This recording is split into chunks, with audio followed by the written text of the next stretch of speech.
destaque aqui para os irmãos é que quando eu cheguei na igreja, que eu contei essa história, eu não sabia que ia ter a reação que ia ter. Então os irmãos me ouviram, principalmente a liderança da igreja, mas falaram o seguinte: você vai ter que estudar a Escritura.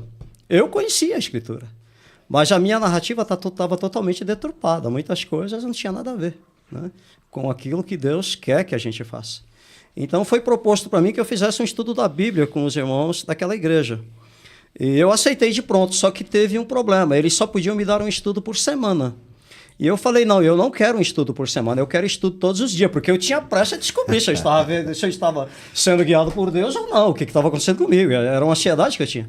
E aí apareceu um irmão chamado Eugênio Barbosa, lá da igreja que eu frequento, do bairro dos Pimenta, na cidade de Guarulhos.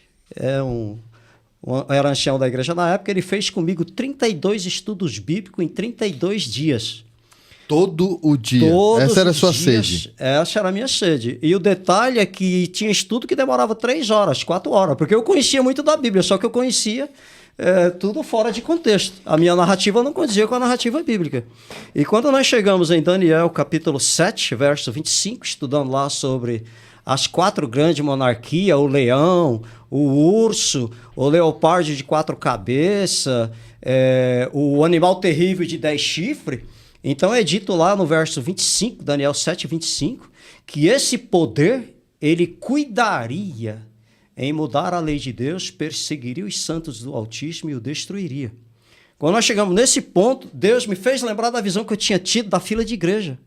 E Deus me fez compreender que essa fila de igreja são exatamente as igrejas, sejam pessoas, sejam quem for, que pregam, anunciam, ensinam que a lei de Deus não é mais para ser guardada. Então, esse movimento estava profetizado desde a época de Daniel, ou seja, 600 anos antes de Cristo. Há 2.500 anos atrás, Deus já tinha usado o profeta Daniel para dizer que no final dos tempos, uma das bandeiras do final dos tempos, do pós-modernismo, seria desacreditar a lei de Deus.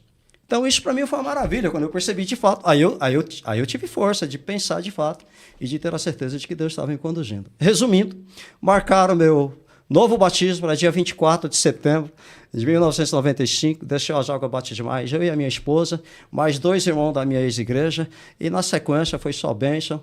Eu fui indicado pela liderança da igreja para liderar a igreja, e é por isso que hoje eu estou no meu 21º ano como ancião daquela igreja. Só fiquei fora do ancianato 7 anos, trabalhando como diretor de trabalho missionário, diretor de mordomia e tantos outros ministérios que muita gente sabe do que eu estou falando. Então, veja, essa é a minha história. Então, eu tenho liberdade para dizer o seguinte: Deus existe, Ele tem um povo, Ele tem uma igreja. Onde você está, meu irmão? Deus quer te buscar, Deus está estendendo a mão. Não deixe que a sua incredulidade atrapalhe o plano de Deus. Não, até... A irmã Albuquerque aqui mandou para você, Avelino, meu pai na fé. Minha instrutora. A instrutora? Ou melhor, eu que instruí ela no caminho de Deus. Olha que legal. Das dezenas de pessoas que eu tenho trazido, tenho levado a mensagem de Deus, tal qual como eu a conheço hoje. Então, veja, essa é a história que Deus tem feito na minha vida e eu sou feliz. Hoje eu posso dizer com certeza, busque a Deus porque Deus te ama, Ele tem um plano maravilhoso para a sua vida, Ele quer destravar a sua vida, destravar a sua mente. Avelino. Creia, tem uma narrativa bíblica que Deus quer que você conheça. Avelino, se fosse falar assim, qual foi o teu ponto de encontro? Porque quando você muda tudo isso, talvez você tenha passado por várias dificuldades, né? Não foi um negócio tão simples assim, né? Hoje, para contar aqui, é maravilhoso. Você conta assim, um grande conflito, né? Porque quando você conta isso, assim, você reduz a história para... Parece um pouco simplista, né? Apesar assim, das grandes coisas que aconteceram, mas mesmo assim você reduz ao simplismo. Mas, na verdade, não é. Quem passou por isso, quem passa por isso, seja qual doutrina for, sabe que isso não é tão simples, né? Não e se fosse falar assim, qual o teu ponto de encontro, qual que você falaria? Olha, por incrível que pareça, o meu ponto de encontro, assim, mais forte, vamos dizer assim, o ponto alto da minha vida, não foi nem esse momento de Deus me chamar. Porque quando Deus me chamou, eu cheguei na igreja pensando que eu sabia tudo. Porque Deus me chamou, então, se Deus está falando comigo, eu sou o top, eu sou o rei da cocada, só que não. E então o Senhor Jesus precisou me mostrar de que eu tinha que agora desaprender um monte de coisa que eu até então tinha aprendido e aprender outro montão de coisa. E as críticas foram muito grandes. Até hoje, olha, 29 anos depois, eu ainda não sou bem visto com bons olhos pela minha ex-igreja, onde eu tenho 2 irmãos que estão lá. Né? Eles creem que lá é o lugar para eles, eu não contesto. Né? Mas um dia,